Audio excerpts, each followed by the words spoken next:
Good evening, gentle listener, and welcome to Distractible.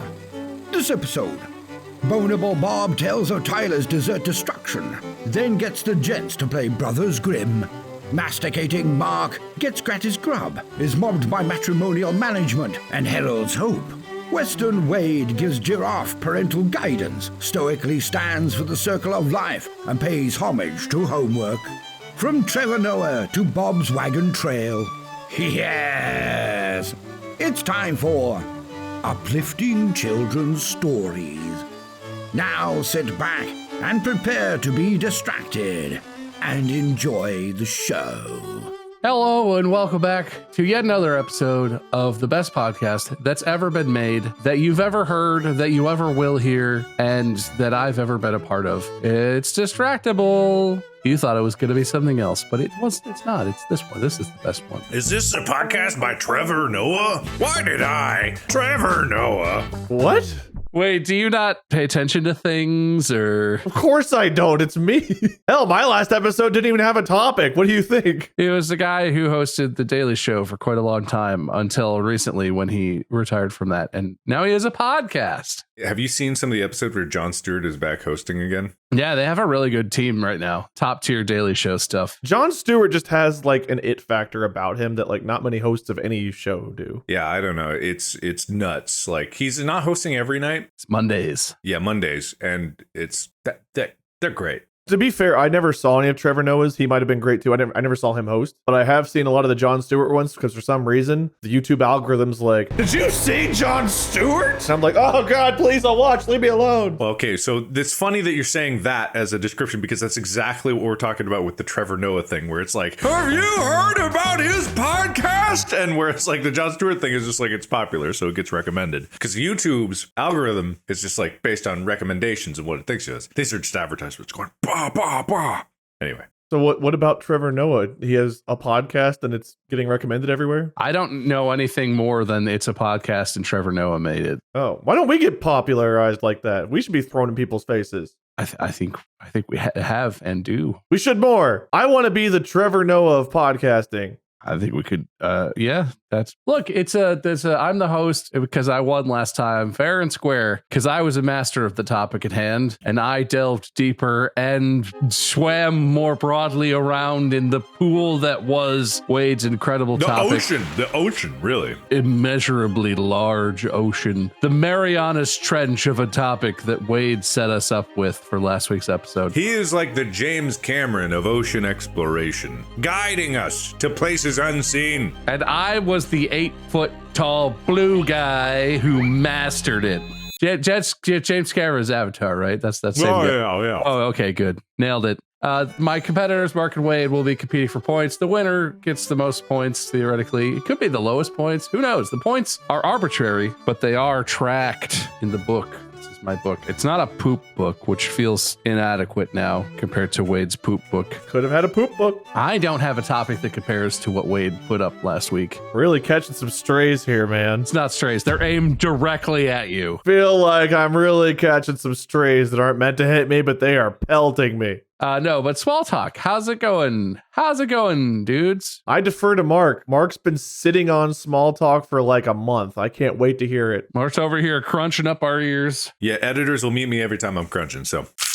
And the crunching is done because it's time to get your brains crunching onto a mystery that I've got for you guys, right? So this is something that occurred very recently. Amy and I, we were out at dinner, and we were sitting at a booth, munching away, and this other table gets seated, and it's immediately confusing. Well, other people are allowed to go to restaurants, Mark. They knew. He put his name on the list as Markiplier +1. They should have known. I'll back up a step because this restaurant that we went to that I should probably say the name of, but I can't remember right now because they were very nice. Markiplier's Foods. It's one of the managers there was a fan, and I think his name was Ethan, and he was a really nice guy. I don't want to say it happens a lot, but it happens with way more frequency than I feel like I deserve. But I'll get recognized at a restaurant and they will bring out so much free food. It's almost always free dessert, but it's this guy devastated us with food. It was a nice steak place. Again, I can't remember the name of it, but it's in Austin. I just want to say, I know we've told the story probably multiple times before, but Are you saying they brought you so much free dessert that even Tyler could not have finished it before you got back to the table? That's just one of the funniest things I feel like I've ever seen happen. For anyone who doesn't remember, we've told this story before in full, but like we were all at a restaurant together, like Tyler and Wade and Molly was there, like big group of friends, and the waiter or the manager or someone recognized Mark and was like, "Oh, Mark, I love your YouTube, whatever." Here, and they sent out like a dessert that was on a plate that had like written in chocolate, like, "Oh, Markiplier, we love you," or something. And Mark was like, it was like a whole cake or something. It was like a big dessert, and Mark was like, "I gotta go to the bathroom, but like we can share this. I'm not gonna eat this whole thing. You guys have." And Mark gets up, goes to the bathroom, and as Mark is walking back to the table from the bathroom, Tyler scoops up the last bite of the entire dessert, locks eyes with Mark as he's sitting in his chair, and goes, and Mark sits down and looks at the empty plate and is like, you didn't even say me like a bite? And Tyler's just like, we all ate it. It was so fucking funny. It was very funny. I will admit, it was very funny. He did feel bad. He wasn't being a jerk, but it was so funny. Yeah, that made it even funnier. Okay, the place is called J Prime Steakhouse, right? So it's a really nice steakhouse in Austin. It was a lovely place. This guy sent out pretty much every appetizer they have. Damn. And when I go to a steakhouse, like I'm not there for appetizers, really. I'm there for the steak. And so I would usually get maybe a salad and then a steak. It was like this trio of incredible bone marrow, which I don't think I've ever had. You've had it in a soup form, bone broth, never just the marrow? I mean, pretty much, yeah. But it was like the straight marrow, which I may have had like a different form of it. I've never had it where the bone is there and you take a spoon and you pull the marrow out. We buy those for our dog sometimes. They had a huge charcuterie board, like an enormous charcuterie board with like 3 different types of cheese, 3 different types of meats, olives, nuts, almonds, like honey, the whole thing. They had, God, there was another one that I can't remember. There was another appetizer amongst these things. Oh, no, they sent out these like Wagyu strip little cubes that you cook on a hot stone that they bring out. That was the other part of it. Oh, those are fun. It was super fun. And he brought all this and I was like, oh, this is way too freaking much. And at the end of it, he like comped it all. He comped all of it. And I'm like, what do we do? What they do is everyone else at the restaurant, they add a little fee. It's called Marcus here. And they're like, oh, why am I paying an extra $5? And then it adds up to where they pay for your meal. And then they look at it and they go, I understand. I know my duty. So after my grand treatment, we sit there and another table gets sat there. This is the other part of the story. It was very nice, great place. Initially, about 10 people sit down. It's like a 14 top table. 10 people come in. 9 of them are women, all probably in their late 20s to mid 30s. Maybe a little older, maybe a little younger. This man does not fit. It's 9 women and 1 man. The man is like in his 40s, larger, balding, glasses, blue button down, no suit jacket, just a blue button down, no suit jacket, and all the ladies that look like they're dressed up, like fairly nice, but not like, not like they're going to a gala or anything, like they're going for a nice night out. As the night progresses, more and more of these women come in and sit down, and we can't figure out why. It's fine, whatever. We're not judging whatever the scenario is. But in your minds, what is this? What is this? Is it a business? Because it's like he's in a button-down shirt. It looks like a business blue button-down shirt. There's singers in an all-female choir, and he's the conductor. Could be. But I'll give you some more information about it. There's a few key details that I want you to try to puzzle this. Did he get to eat food? He was eating. Oh. It wasn't like all of the women weren't like looking and talking to him like they were fawning over him. He was talking to like the women across from him to the side, and everyone else was having their own conversation. The last person to arrive is a lady in a cowboy hat. No one else is wearing a hat. She sits at the end of the table, the only person sitting. The other end is empty. She sits at the end. There was an open seat that she could have taken near this guy, but she sits at the end. Only person with a hat. I don't know what it is about a hat, but no one else had a hat. Seems like figure of authority. I don't know. And it's a steakhouse, so this is going to be a big bill. Like just me and Amy there was expensive, and it's like this is a big team of people, right? Here's the even bigger kicker. The guy was wearing a lanyard. What does that mean? He's Philip Rivers, and that's all of his kids. Like around his neck, a lanyard with like cards clipped onto it or something. I couldn't see what it was because I never got close enough. Like I did the surreptitious. I'm going to the bathroom so I can get a better look at what's going on here. So I go to the bathroom, come back. I can see he has a lanyard with like what looks like a tag of some sort. A badge. Yeah, it's a badge. It's not a business card, it's a badge. But it's a lanyard. And I'm like, is this... He's a college professor. He held a class and he made a bet that his students couldn't all ace the test. They did, so he had to treat them to a night out. I think they're older than that. Because this could be grad school, like, but it seems like these are working professionals, or at least past college, typical college age. It would be abnormal for a large group. Like, older people can go to college, of course, but it seemed like they were above all of them, the average age range for college. Was there a pharmaceutical sales rep convention in town? So we looked up conventions. Really? Yes, God. that's what our thoughts went to. We did. There was no pharmaceutical convention.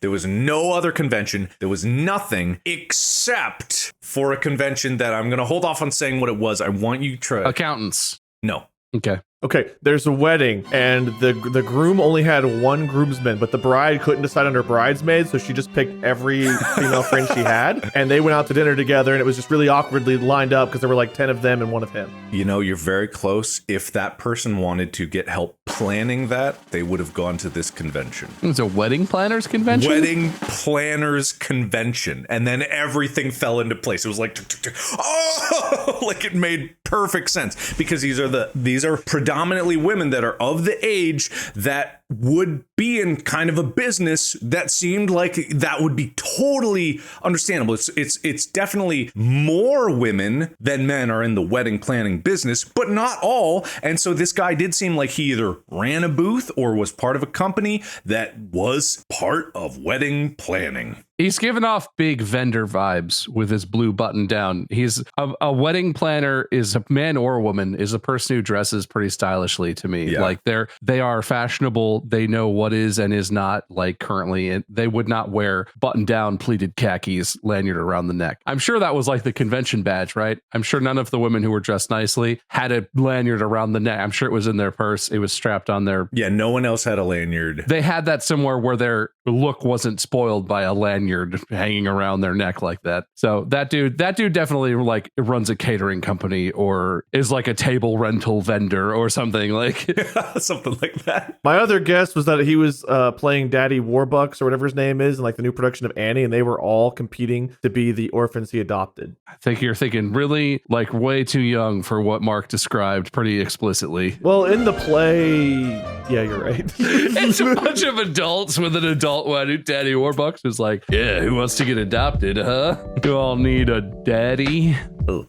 Yeah, no, I didn't like it even before I said it out loud. That was, can I just say, it doesn't sound that outlandish, but the dude really throws unless he was like clearly in charge, I get why that's like, he didn't seem to belong. Yeah, it wasn't like it seemed scandalous, but it's like us as we're trying to desperately hork down all of the food. Oh, I forgot about dessert. They sent out free dessert, but you know, instead of like, when we had a big table of like 8 people, it was a large piece of, it was a cake that was like 6 layers high. It was about this big. I'm holding my hands apart in the size of about a football. Not even Tyler could have stopped you from trying it. I made that joke. Yeah, I know, but I made it again. I actually have more small talk that I was really holding back. Yeah, you gave me nothing, dude. You gave me nothing. Like, you deserve to lose. Mark had so much small talk and he just saved it for me. I got literal shit as small talk and he saved all this for you. Well, wait, do you want to turn? Do you want to break up all the Mark-centric? No. But listen, I gave it my all. Let him go. Let him cook. All right, let him cook. All right, so I got to give a shout out to, I know I've said before, and this is probably still in the vein of a little bit of preferential treatment. Like, I want to preface that with like, I don't think that they would do this for it, but Steiger Dynamics, I got to give another shout out to them. For those who don't know, they built the computer that I had and they helped me out, and they just like, I emailed them and they get back to me and they try to work through any computer solution that I've had. So I'm in Austin, right? So what I find that I need, because I know that there's a possibility for like cloud computing. You can rent GPU power online, especially nowadays, like people want like the AI inference and GPU power like that. I'm not really about that. I don't know about the security of that, especially when it comes to like making a movie, putting things on the cloud. I don't know how to make it robust and make sure it's fine. So I reach out to them. I send an email and I'm like, this sounds crazy. I know. Short notice. I know. Is there any kind of loaner computer that you could send out to me? And I know this is a huge ask, and of course I'd pay for it, but it's like, is there any kind of loaner computer? I don't know if you guys know this, but I've tried to do this with computer manufacturers a lot.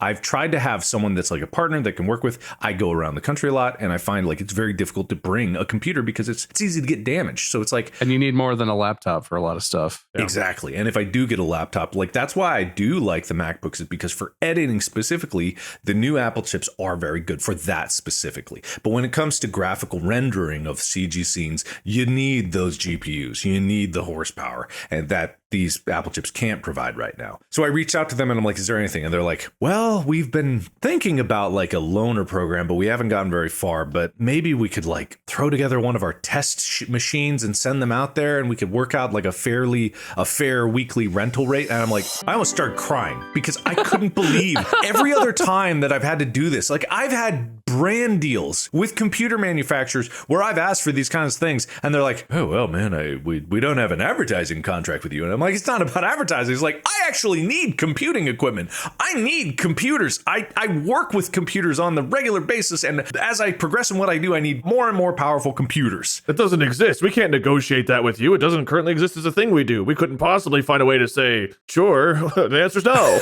We couldn't say sure. No, it's just like, so I just got to say, and I don't know. It's like, we're not sponsored by them. I'm not sponsored by them. I'm still paying. I still pay for the stuff that I get. But it's just like, man, shit, that's customer service right there. And God, that's really nice. It's such a simple thing that you're right. You cannot find. People do not like just do things outside of their normal scope like that very often. I will say, I do understand a lot of the companies you probably dealt with, Mark, are bigger like corporate companies. There's a structure that comes with corporatization of something like that, where it's like Dell has a structure and has a lot of rules, and one person can't just be like, well, we don't really have a system for this, but I'll just make it up. It's not, I'm not saying it's good, but you're not allowed to do that. But Steiger Dynamics is more of, they're not a small company, but they're not a corporation. They're a smaller shop than like a big international corporation. And so I can understand why they would be like, we could probably work some, because they don't have all, they don't have a board. They don't have 30 executives above them telling them what they can't. There's probably one guy with enough authority on his own to be like, yeah, we can make something. We can work that out. That's cool. That's cool. I'm surprised that's not something it's not super common, but you're not the only one who needs that. There have got to be a population of people who do something related to what you do or similar enough to where it's like you travel a lot, a laptop is not adequate. If you could rent high-end computing stuff where it's like, I'll be here for a month, I need a workstation, I'm not bringing my workstation, they don't have one.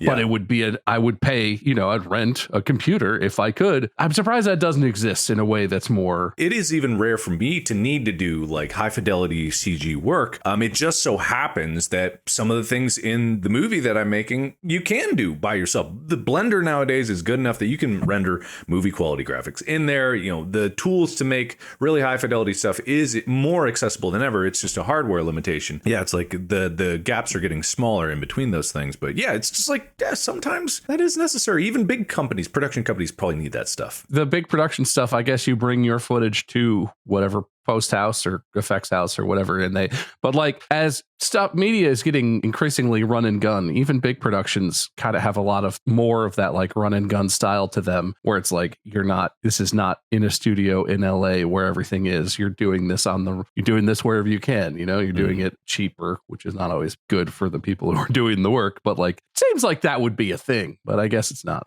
But that's cool. Good job, anyway. Steiger Dynamics. Just wanted to say another appreciation. Really cool. I can't promise they would ever offer that for anyone else. Yeah, well, it's like not an official program or something, right? They were just cool with you, so they were like, yeah. This is maybe overreaching, but I feel like this gives me the vibe of like you could tell when a company, the core of a company like that is people who are just genuinely like into what they do, and they're not. Their immediate concern isn't like, well, how do we do this in a business smart way? Their immediate concern is like, oh, that would be cool. Yeah, I bet we could make that happen, because they're interested in the tech, right? They're like computer nerds, and they're like, yeah, we could do that, couldn't we? And that would be really cool, wouldn't it? And then they figure it out. Yeah, people that have the capability, like they're allowed to, but also just go out of their way to provide good customer support and service. It makes a huge difference. I think that's really cool. I should buy something from them. I never have. Sorry, Steiger. It's fine. How often do you need like a high power computer? I mean, they do other computers too, but Well, for our movie we're making next year, Bob and I are coming together to make one. It's going to be called More Blood Than Mark Used. good fucking luck, man. It's called Tanks of Blood. It's a horror story about a man who makes the world's largest tanks of blood.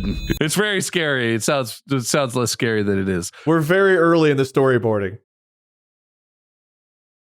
Like all good episodes, it's time to move on to the topic. Are you guys ready for this one? It's a zinger. It's a bing banger. I have a child.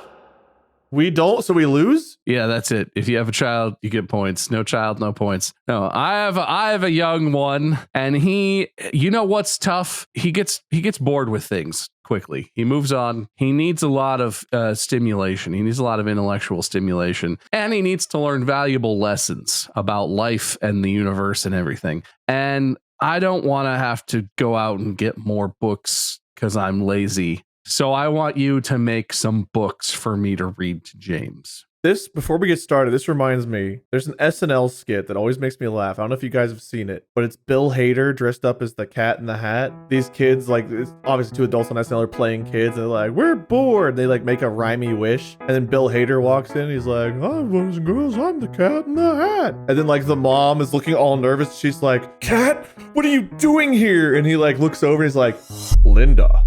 It's very obvious they like dated once, and the whole skit's about how the cat might be these kids' parents. Really funny. Yeah, I do remember that. It's pretty good. I have no idea what you're talking about. Children's books are easy, simple, so simple even you can do it.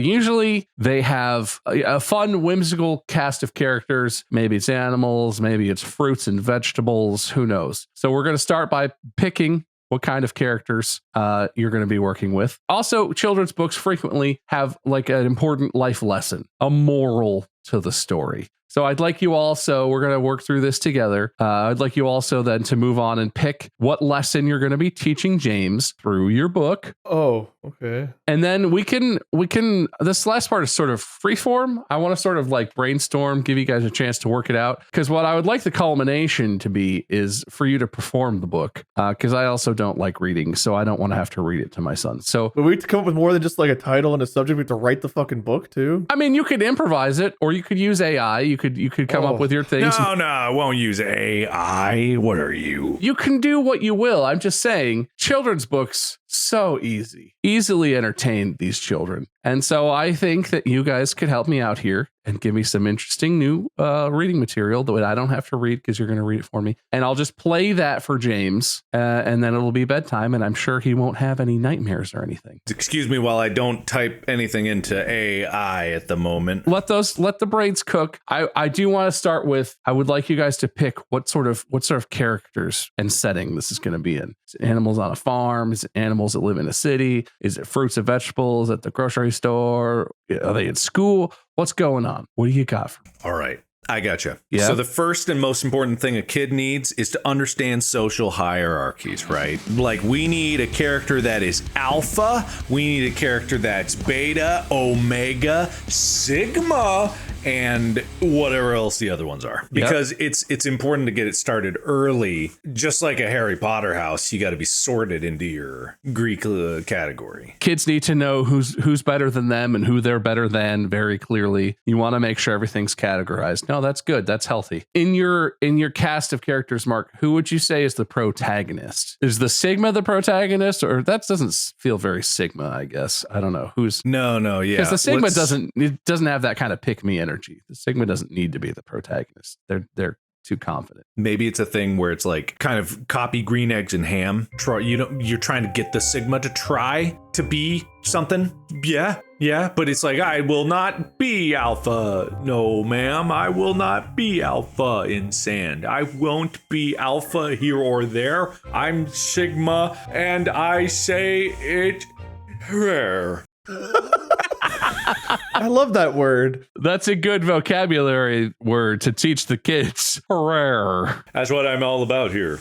Working in vocab is just extra points, really. Yes, Shakespeare, often known as one of the greats. He made up words all the time. Also known as Shakespeare. This is supposed to be for James specifically. I mean, you don't have to tailor it for him, but it is going to, I'm going to read it to him. So hopefully it applies to him a little bit. Oh no, I might need to revise my script. No, go with what you got. Go with you. Go with what you got. Go with what you got. Don't, yeah, come on. Look, let's generalize. Let's generalize. It's not for James. I might read these to James. I might not, but this is just a children's book for the good of the world. This is for kids who go through things like I did when I was young and have parents who maybe split up.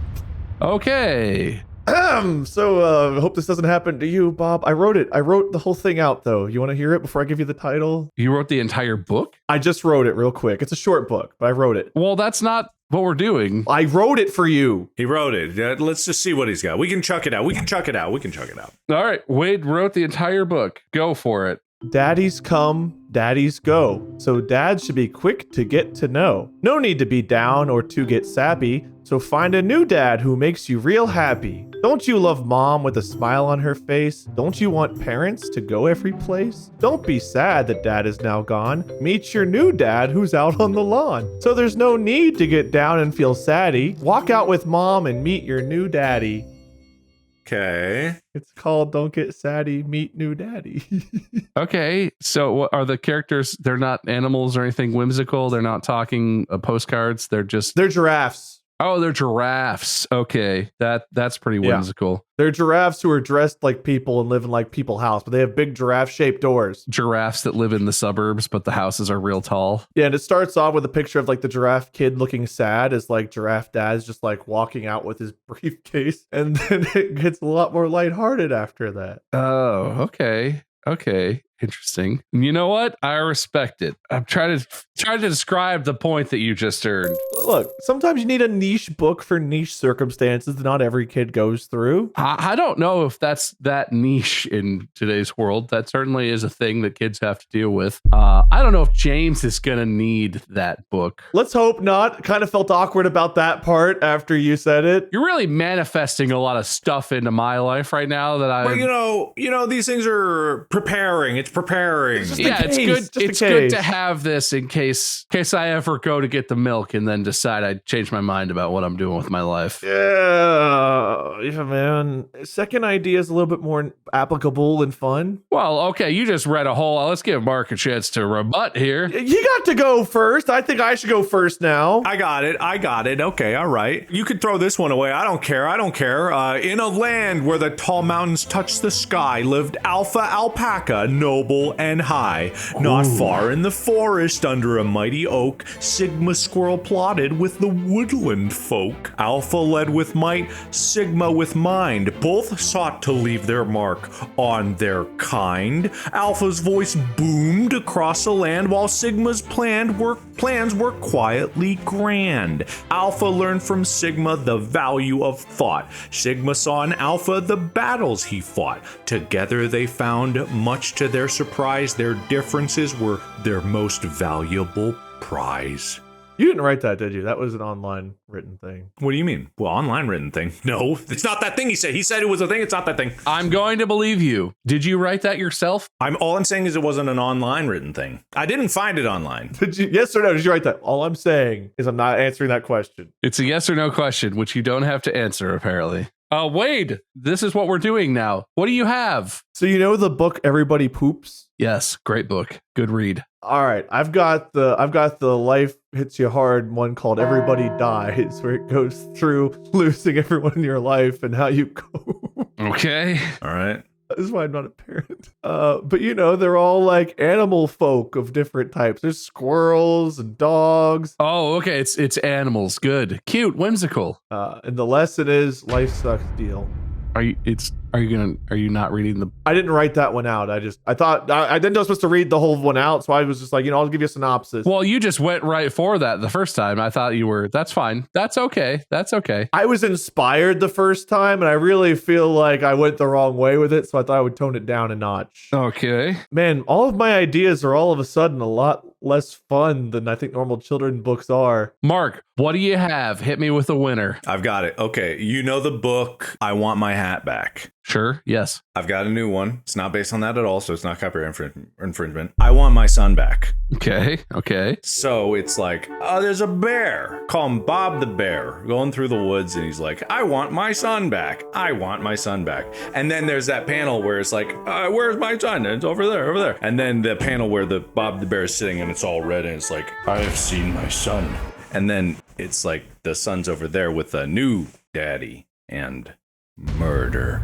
What's the lesson, Mark? Don't take my son. That's basically that book. I gotta admit, that's that book. So this is more of a children's book that's kind of for the parents in a lot of ways. Aren't they all? Some of them really aren't. So some of them have nothing to offer parents. Some of them are just for the kid, and the parent reading it is kind of like, oh, okay. I agree. Like my next book, Children Learn to Pay Taxes or Live Off the Grid.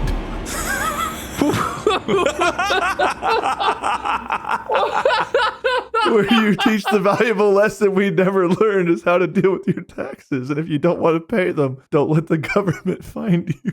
Okay. What are the characters in this valuable lesson book? Oh, you know. Let me guess, is it giraffes that live in the off of the grid homesteading? Silly Bob, no. There's a slippery snake who lives off the grid, but then there's that slow-moving sloth who just can't get away. And then there's the good lemur family who always pays their taxes. Okay.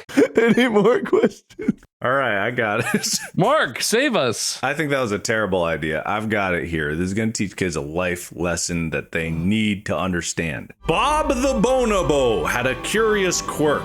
Do you mean bonobo? A bonobo. Bonobo. Bonobo. I think you said Bob the Bonable. I hate the way you say that word so much. All right, Bob the Bonobo had a curious quirk, drinking hot tub water with a big silly smirk. In the jungle so lush where the wild rivers flow, he'd skip all the streams for a hot tub's warm glow. Bob, oh dear Bob the Bonobo. It didn't say that, I added that. I wrote it.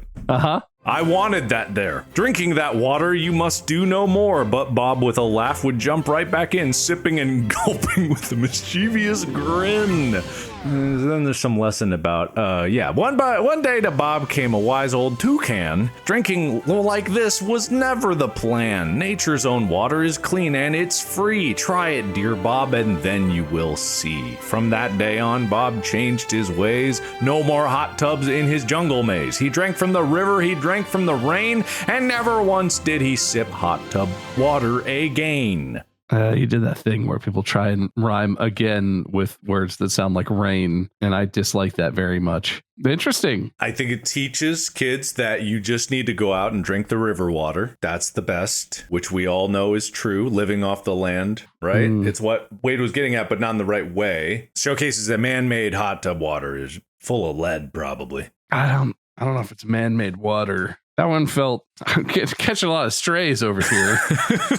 Felt like it almost was aimed at me, but not quite. No, it's about James. Do you know what a bonobo is, Mark? Just curious. Yeah, it's those sex-crazed monkeys. Is that an accurate? Are they sex crazed? That's an accurate description, my friend. Why are they sex crazed? That's an accurate description. I don't like the way you're inside me. Bonobo. Bonobo. That's what you're saying. We're saying the same thing. You're saying bonobo. The first O is not stressed like that. It's bonobo. No, my emphasis is on the second syllable. Bonobo. Bonobo. Bonobo. Bonobo. Bonobo. Bonobo. Bonobo. Bob, you're looking very bonobo. Thank you. Anyway, I thought it was whimsical, but if it's not your taste, we can modify it. I would like a different direction. I don't think James would enjoy that very much. Wade, what do you bring it back? Well, you know how some kids like start to act out and they're mean and they have to be like told to behave a little bit. So I've got a book called Children Who Do Homework Will One Day Be Your Boss. And I'll read it to you. Oh, you wrote this one out. Oh, I appreciate that. Okay. Right now you're mean, but you should be nice. So take that bad temper and put it on ice. Do good in school, be nice to your friends, or you may not like where your goals end. You'll be working hard for that kid you were mean to, instead of with them on the design of a new lean-to. A good time camping out in the night, or working hard being stuck out of sight. So do your homework and be a good kid, or watch out as your life's on a skid. That story has a threatening aura, and I like it. Well, sometimes you gotta really let them know. I appreciate that it doesn't hold back in terms of making sure that kids know everything can go wrong and their entire life can be ruined based on whatever they're doing right now in this moment. Yeah, and my character for this one, it isn't a cat in a hat, it's a bat in a vat. And it represents the bad kid being stuck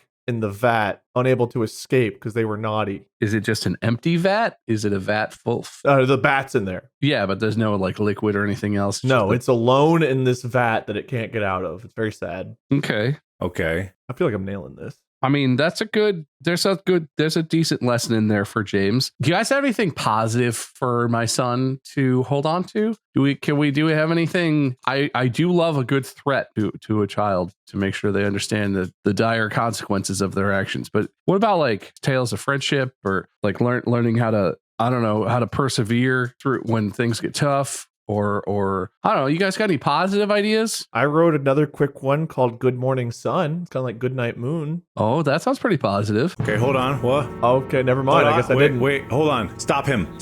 Wade, stop. Can I go now? Can I go now? No. I got an even better one. I've got an even better one that's topical, but still teaches joy and wants and needs and the futures of the world. All right, are you ready? Oh, okay. In a world where robots hum and toil, lived Bob the Bobby Rusa, free of turmoil. AI had taken jobs both big and small, but Bob knew joy wasn't in work at all. Look around, Bob would cheerfully say. There's beauty and fun in every day. Though machines may work in our stead, imagination can't be led. Bob danced in the fields under the sun's glow, teaching children everywhere to let creativity flow. Paint with your paws, sing with your heart. In every ending, there's a new start. Though AI's here to stay for good, let's play and laugh as we should. For machines may mimic, but they can't create the love and dreams that we generate. So Bob the Bobby Rusa, wise and true, spread happiness and a new point of view. In a world of AI, don't feel blue. There's still so much for us to do. I wrote that. That's why I was in a rush. It was so hard to write. That was technically. Why'd you pick a Bobby Rusa? A Bobby Rusa? Do you know what that is? Yeah, it's like a pig deer. It's called the deer pig. Kind of gross looking. Yeah, it says sex crazed pig deer. How many are all? Why is it sex crazed? I'm just telling you, man. That's a pretty apt description of it. What's going on with animals? Is that really? No, I mean, I don't know enough to question it, I guess, but maybe we should pick some less sex crazed animals for the children's book characters. Well, I don't put that in the book. Can I go to Good Morning Sun now? Yeah, fine. I gotta say, this one's not as refined as my other ideas. The ending I'm still working on a little bit, so bear with me, okay? Okay. This is a rough draft. Good morning, sun, warming the trees. Good morning, sun, from the fish in the seas. Good morning, sun, up in the sky. Good morning, sun, until one day you die. Good morning, sun, please don't go out. Good morning, sun, for then I will shout. Good morning, sun, please don't leave. No, really, please don't leave. For all the love of things, I'm scared of dying. Please, sun, please. That's all I've got so far. I appreciate the aim towards positivity. It gets a little dark, no pun intended. That's why it's a work in progress. I'm trying to really find that positive. What's the lesson, I guess? Appreciate the day and the things around us. Because you never know when the sun will go out. Technically a positive message, I guess. Can we give something that will be just nice and safe and entertaining that I could definitely read to James. No traumatizing things or stuff like just for one, just to see. I got you. This one's more about, going to sleep. Okay, that's good. Okay. In a moon base far, where stars gleam bright, lived roseate spoonbill Robert under the moonlight. His home was unique, an experimental dome, a place that this bird had come to call home. But one day the air grew thin. Roseate spoonbill Robert felt a spin. I must fix this, he said with a yawn, but his energy waned from dusk till dawn. Though tired he felt, through corridors he'd roam, roseate spoonbill Robert was oddly alone. His steps grew heavy, his vision blurred, yet "I'll try my best" was all that was heard. The stars outside twinkled a silent cheer for roseate spoonbill Robert, whom they held dear. "I'm just so sleepy," he whispered, a flutter in his heart, but his spirit was strong, refusing to part. The darkness crept in, a soft embracing friend. Roseate spoonbill Robert didn't want it to end, but with each step he showed courage, a fight, even as his world turned into a night. So close to the goal, his feathers brushed the switch, but roseate spoonbill Robert stumbled into a pitch. "I did my best," he sighed, a smile so mild as sleep took him gently, the brave spoonbill child. It's okay to go to sleep. Some kids are afraid of going to sleep, but it's okay. That makes me feel really positive about, is he dying? He's going to sleep. He's tired. Oh, okay. He's choosing to go to sleep. Oh no, not choosing. Oh, does the story continue? Does he wake up? No, this book's got to end somewhere. There could be a sequel. But it would be another character. Is roseate spoonbill Robert, is he good? He'll be mentioned in the second one, like on a plaque of the book, like a synopsis of the previous one or something. Yeah. Like where the answers are, the plaque of the book. Some kids are afraid of going to sleep, and I'm afraid of going to sleep now. Yeah, so don't be afraid. It'll come take you, no matter how hard you try to stay awake. You know what? I do feel like I could read that one to James. I'm not saying it's because he definitely won't understand what's happening anyway, so it's okay. But I'm not saying that either. Okay, all right. So that's not I felt like that was pretty hopeful. There could be more hope. I'll work on that. Okay, I'll work on that. Okay. Wayne?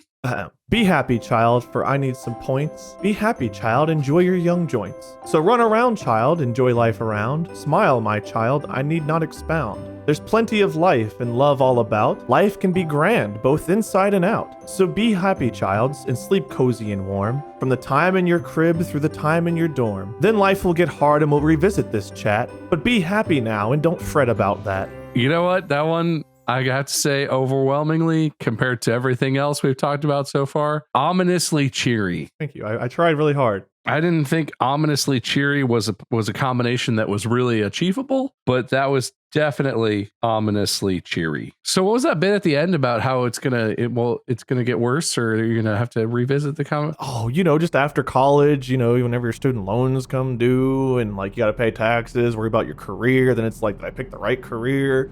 Trying to find love and make love work, because parenting and relationships are tough. And on top of that, when you're struggling to make ends meet, working paycheck to paycheck, life just gets a little hard. So that's why you talk about it again later. But for now, be happy, enjoy childhood. The message is enjoy being young. There's no rush to get old because there's so much goodness around now. Sure.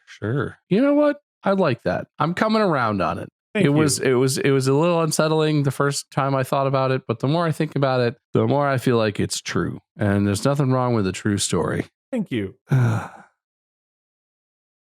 You got anything else, Mark? I mean, what do you want? You want hope? Because that was pretty hopeful, but it seemed like I only love a little more hope, some stronger hope. Hit me with the hopium. All right. Bob the Bee buzzed high and low in fields where wild flowers grow. He danced in sunlight, sipped from blooms in a world brimming with sweet perfumes. Life is sweet, Bob hummed in flight, each day a gift, each flower bright. But the flowers dwindled day by day as meadows met their slow decay. Bob searched wide, his heart grew sore, for each day's joy less than before. He found a field untouched, pristine, a sight so rare, so lush, so green. Hooray! Cried Bob. My search is done, yet this new paradise had won, for in this field so lush and bright lay a secret just out of sight. A land that time would soon betray, where flowers bloom to wither away. The field, a trap, a final test. Bob worked till he could barely rest. His hope a veil for deeper fears, for joy conceals the path to tears. The final bloom, so pure, so sweet. Bob savored his deceptive treat. Life is beautiful, he sighed in peace as darkness crept. A silent beast, Bob the Bee, in fields of doom, found beauty in impending gloom. A twisted tale, a hope in pain, where sunshine masked the coming rain. Yet in the end, Bob smiled wide, despite the darkness that locked him inside. For hope, however bleak or slight, kept his little heart alight. So what's the lesson in that one then? Hope! Oh, okay. Hope against relentless doom, or hope in the face of guaranteed failure, or what? No, well, it's like, you gotta hope that flower is not gonna eat you. Oh, yeah, I guess that's a good hope to have. That one didn't make me feel very good. Oh, man, what do you want from me? What do you want? I'm giving you hope. I'm thinking maybe this was a bad idea. What do you mean? What do you mean? I've got another one. He's gotten all. You get to go first. I get one more. It's been back and forth. Yeah, it's been back and forth. So yeah, His left a bad taste in your mouth, but I got this. You're gonna save everything, Wade? Yes. This one starts tough, right? But it ends in a good, positive, hopeful message. Sure. It's called. I'll give you the title later. Oh, okay. The world was cruel, and we made some mistakes while you were young and nibbling on cakes. You didn't deserve the world we leave you, but it's what you get. We wouldn't bereave you. I hope you can fix the problems we've made. Don't judge us too harshly. We also had no aid. We did our best, and though we did fail, we sent our mess to you right through the mail. We know you're mad, and we could have done better, but wipe those eyes. Don't let them get wetter. We know you're smart and have lots of tricks, so our mess is now yours, and you'll find a fix. And it's called The Problems We Leave You. The title's a work in progress, but it's about how like the world's a mess and it always has been, and we've all had to deal with it. And now it's the next generation's problem to fix, but we know they can do it. That's the hope, right? This was a mistake, guys. There's some real good stories here, and I think maybe they're just for like slightly older audiences than I was hoping for. No, they rhyme, so they're for like 3-year-olds. And I appreciate the effort. Mark's rhyme too. We rhymed. Yeah, we rhymed. We just wrote like 10 books between the two of us in less than an hour. I think we deserve a lot of credit for the amount of effort we've given. Sure. What? No, this is everything you want. I swear. Okay. Are you sure? I've got one. Mark, can I have one more? I'll have one more. I've got mine ready. Wade, you know what? You've been complaining the whole time. Go ahead, buddy. I think I did once, but I'll call it the whole time. Most at least 3 times. Okay. So Mark, I'm jumping in. Mine's still a work in progress. I did this quickly. Just want you to know it's a couple things that I want to replace. So it's going to be really good. Okay. Happiness, blah, blah, blah. Good message. Ha, ha, ha. Probably need points to win this thing now, but that's life. Please don't have a cow. So smile and joy and laughter and stuff. Drink milk, eat veggies, and grow strong and tough. Go out to parks and have a good time and finish this book with your own rhyme. It's called Creative Outlet, the book, where you can kind of fill in the message yourself to some extent. But it's all positive. There's nothing negative there. It was very positive. No, it was very positive. I did that for you, and I hope you enjoy that one and feel comfortable reading that one. I did. You know what? That one made me feel the best out of any of them have so far. What do you got, Mark? All right, I got you. In a world of wagons rolling west, on the Oregon Trail, a daunting quest, lived a tiny bonobo, Bob by the name, the smallest of his clan, but brave all the same. Bob was often left behind, so small and slow. As the caravan moved, he struggled to follow. Through forests dark and rivers wide, Bob stumbled and panted, but kept his stride. "Wait for me!" he'd cry beneath the vast starry sky, but the wagons rolled on, and the night would sigh. Each evening's campfire, a beacon of hope, Bob's tiny heart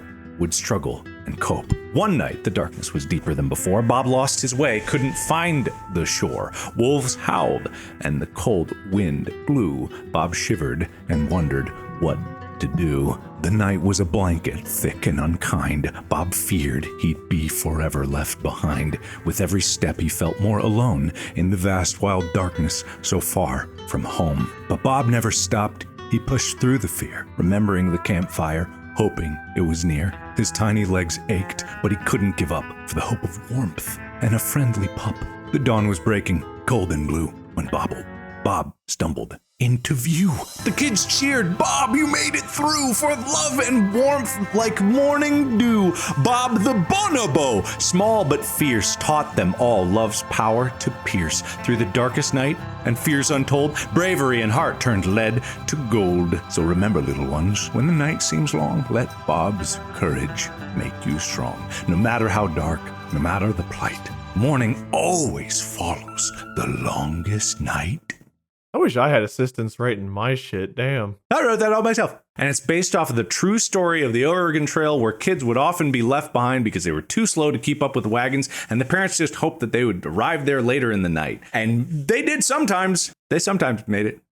You know what? I'm not going to play it up too much. That was actually pretty uplifting, Mark. It got really sketchy in the middle, and there's some complicated life lessons that probably don't apply to modern civilization as much as. But you know what? I appreciate that. I think both of those last two are very serviceable children's stories. I think they've all been. They were very Brothers Grimm-y. Everybody dies, pay taxes, don't get sad, meet your new dad. Going to sleep is okay. All right. I'm gonna take those last two and really hold on to those in my heart, and then I'm gonna just read you the points that you guys got. I didn't even write stories for high school be the best time of your life or why grown-ups are sad. I skipped those two. Those sound like complicated stories. All right, Mark, here are your points as scribed in the Book of Things. So famous, judging people, Googled conventions, coercing companies to help you, rawr, alpha alpaca, don't take my son,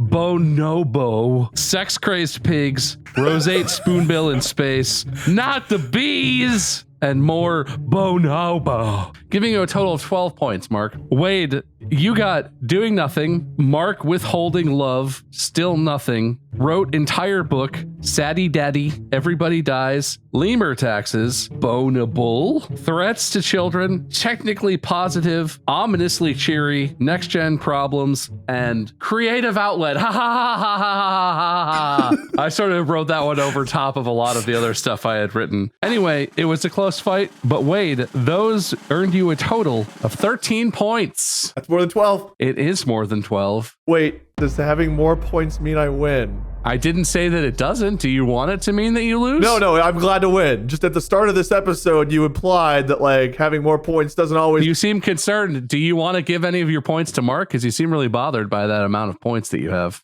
No, I want to keep them. On with that bold decision, today's winner is Wade. Why are you acting like it's not going to be? What are you said something in the intro of this episode where you were like, the host can decide who wins. It's not always who has the most points. So I was just afraid that was some nugget of information you were implying. I'm not going to foreshadow this episode in this episode. That's for later. I have, you don't have to give me points, but Wade said something about a story about peaking in high school. I actually have that story in front of me right now. You have my children's book in front of you? Yeah, I got it. I bought a copy. Would you like your loser speech to be your story about how you peaked in high school? Yes, I would. Here we go. In the heart of the jungle, not too wide or tall, lived Bob the bonobo, smallest of all. His siblings were bigger, much stronger indeed, but Bob had a spirit that none could impede. Peaking in high school, it's perfectly fine, Bob would sing out, swinging from vine to vine. Being the best at such a young age is like being a star, bright on the stage.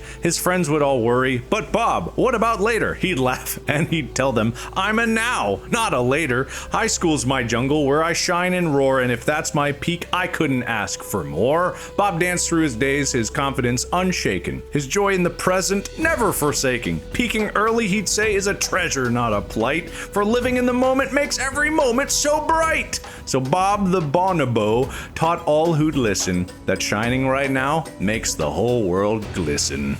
Bonobo. It's bonobo. Bonobo. Could earn more points if you could say it right. Bonobo. Bonobo? Bonobo. Bonobo. Good story. Good story about yourself, Mark. I appreciate the honesty. But Wade, congratulations. Probably. The episode's not over. No, I wouldn't do that to you. That'd be very mean. Do you have a winner's speech? My winner's speech is also my last book of Why Grown-Ups Are Sad. I'll read it to you. How uplifting. Thank you. Grown-ups are sad because they can't always win. Grown-ups are sad because they're out, not in. Children can laugh, cheer, and then cry, but adults must always keep a dry eye. So love being a kid as long as it lasts, because when you're old, you just want the past. So enjoy being young and happy and stuff, because when you get old, it only gets tough. So you like being old? Oh yeah, it's great. Go to bed whenever I want, have mac and cheese whenever I want, have dessert at like midnight. Hell yeah. I gotta say, this didn't go exactly how I thought it would, but I appreciate you guys putting in a lot of work. There are definitely one or two stories here that I could read to James. Good morning, son. The space one? The roseate spoonbill in space one was pretty good. Yes, I would probably the bees one also maybe could work, but so Meet your new daddy. Saddy Daddy could work. Saddy Daddy is an important lesson. Learn to pay taxes. That one's not very exciting, but that is a valuable and important thing to talk about. They don't teach it in school. Someone's got to teach it. Might as well be children's books. I feel sad. Thanks for listening to this episode or watching only on Spotify. You can find Mark at Markiplier, Wade at Lord Minion 777 or Minion 777. My name is Meisker. I'm on the internet. Check out the merch at distractiblestore.com. And new and exciting stuff, not yet out, but soon coming. Bookmark it. We'll tell you probably when this stuff comes out. But I feel genuinely depressed. I got one more. You want one more? I've got plenty of material for James. I got one more. Save that for something else. Tell somebody else. I am done, and I regret everything I've ever done. Thank you for listening. That's the end. Podcast out. He asked Mama Bonobo, what happens when we're gone? Do we disappear before the dawn? Mama sighed, Bob, my dear, it's true. All things end. Me and you. Bob tried to smile to find some joy, but the fear lingered. Oh, poor boy. He laughed and played, yet deep inside the dread of endings never died. Bob lived with a heart so wary in a world he found quite scary. He loved, he lost, he felt life's sting, and feared what each new day might bring. Remember, Bob, when you feel small, facing fears that make you feel appalled, live with love, let joy ignite, but know all things end like day to night.